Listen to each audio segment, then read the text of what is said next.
Est-ce que vous auriez un vaccin contre le Covid, s'il vous plaît? La Covid. Oui, bien sûr, j'en ai plein. Regardez, je suis vacciné, j'ai plus de masque. Alors, vous voulez lequel? Attendez, mais vous en avez plusieurs? Ah bah, il y en a plein. Il y a l'américain, l'américano-allemand, le Pfizer, 90% de réussite. C'est pas 100% un vaccin, normalement? Non, là, il n'y en a aucun qui a 100% par contre. Après, vous avez le russe, Sputnik 5, qui a 92, donc vous voyez, c'est un peu mieux, 92% de réussite. Et on est sûr des chiffres, là? On est sûr de rien, vous savez, dans la vie. Puis là, c'est les chiffres russes, on peut pas vérifier. Et Sputnik 5, je sais pas vous, mais moi, je trouve que ça donne, je sais pas, le nom, il claque, ça inspire confiance, quoi. Ah, c'est vrai que Sputnik 5, c'est stylé, quand même. C'est là où les Américains, ils ont pas été bons. Pfizer, c'est nul. Ils auraient appelé ça Freedom Vaccine 21, ou je sais pas, un truc comme ça. Là, ça pète, là, on y va, vous voyez. Mais Pfizer, ah non, c'est nul, ça fait pneu, ça fait...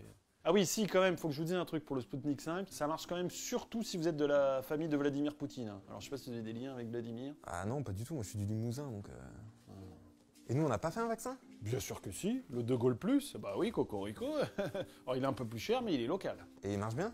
Eh ben, 95% de réussite selon les organisateurs, 60% selon la police. Mais là, on a un problème, c'est que le labo est en grève. Donc, il va falloir attendre 3-4 semaines avant d'en avoir des nouveaux, quoi. Ah ouais, il est bien français, quoi. D'ailleurs, il a un petit goût de pastis, d'anisette. Ah ouais. Sinon, il y a celui de Bill Gates, j'ai oublié de vous en parler. Ce qui est pas mal, c'est qu'il vous refile directement la 5G en plus. Donc, vous avez un forfait, évidemment, qui va avec. Mais en même temps, vous avez la connexion Internet un peu partout en France. Non, mais c'est bon, je vais pas faire n'importe quoi non plus. Après, si vous voulez consommer éthique, on a le vaccin vegan. Ah oui, et il respecte un certain cahier des charges, c'est-à-dire pas de tests sur les animaux, respectueux de toute forme de vie, des plantes, des humains, de tout ce qui est microcellules, les bactéries, les virus... Respectueux des virus? Mais du coup, il marche pas? Ah bah je sais pas, attendez, j'en ai un là, oui c'est celui-là. Efficacité 0%. Ah oui, 0%. Ah oui, c'est pas beaucoup. Ouais. C'est de l'eau en fait, on dirait de l'eau avec du machin plat. Ça s'appelle le placebo de méga. Non mais c'est bon, laissez faire, je vais vous prendre le Sputnik, c'est très bien. Après, si votre critère numéro 1, c'est le prix, le budget, j'en ai un qui est vraiment pas cher, c'est celui qui est à faire à la maison. Vous avez un QR code, flashé, vous avez un tuto sur internet, et là vous avez au petit bec benzène, petit atelier de chimie, et vous faites votre propre vaccin. Vachement bien ça. Et ça marche? Alors on est sur 40% de survie. Mais bon, c'est beaucoup moins cher, et puis c'est rigolo à faire. Squeezie a fait une vidéo où il le fait, c'est excellent.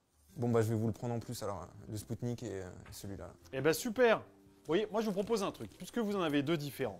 Vous testez sur quelqu'un de votre famille que vous aimez pas trop, et celui qui marche le mieux, bah, vous revenez et vous en prenez un. Hein, ce que je fais, c'est que je vous fais une carte de fidélité, parce qu'en ce moment, on en profite, on fait une promo sur tous les vaccins. Typhus du chat, la rage, le paludisme, tout ça. Non, mais c'est bon, ça ira, c'est gentil. Non, ça ira, vous allez voir. Je vous mets des échantillons, hein, vous les testez, et vous revenez me voir. Sachez qu'au 10e vaccin, on offre un petit pingolin en peluche pour les gamins.